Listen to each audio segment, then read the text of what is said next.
the lies linking me with the disgraceful Jeffrey Epstein need to end today.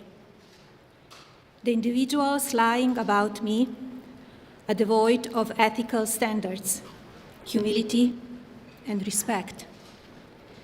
I do not object to their ignorance, but rather I reject their mean-spirited attempts to defame my reputation. I never been friends with Epstein.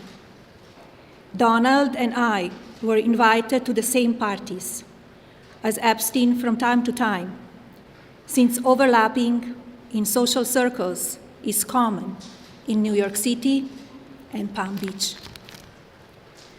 To be clear, I never had a relationship with Epstein or his accomplice, Maxwell.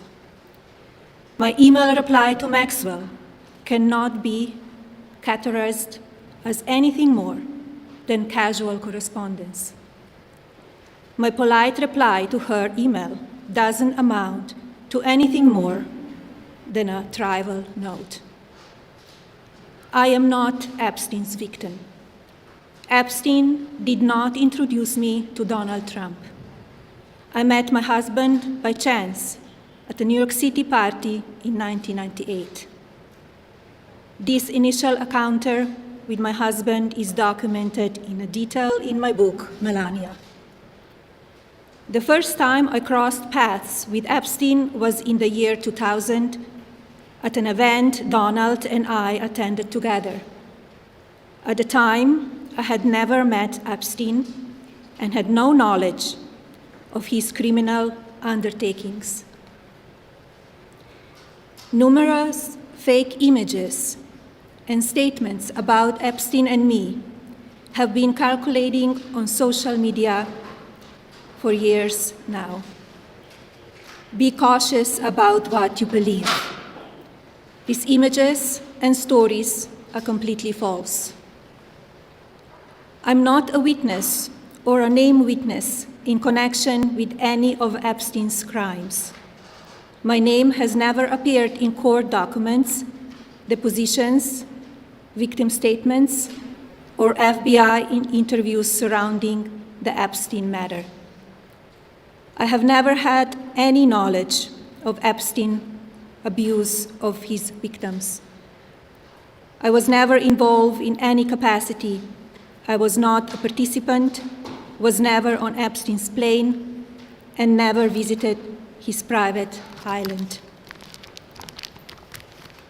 I have never been legally accused or convinced of a crime in connection with Epstein's sex trafficking, abuse of minors, and other repulsive behavior. The false smears about me from mean-spirited and politically motivated individuals and entities looking to cause damage to my good name, to gain financially and climb politically, must stop. My attorneys and I have fought these unfounded and baseless lies with success and will continue to maintain my sound reputation without hesitation. To date, several individuals and companies have been legally obligated to publicly apologize and retract their lies about me, such as Daily Beast, James Carville, and HarperCollins, UK. Now is the time for Congress to act. Epstein was not alone. Several prominent male executives resigned from their powerful positions after this matter became widely politicized.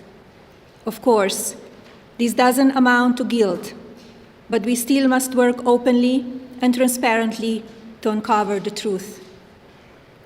I call on Congress to provide the women who have been victimized by Epstein with a public hearing specifically centered around the survivors. Give these victims their opportunity to testify under oath in front of Congress with the power of sworn testimony.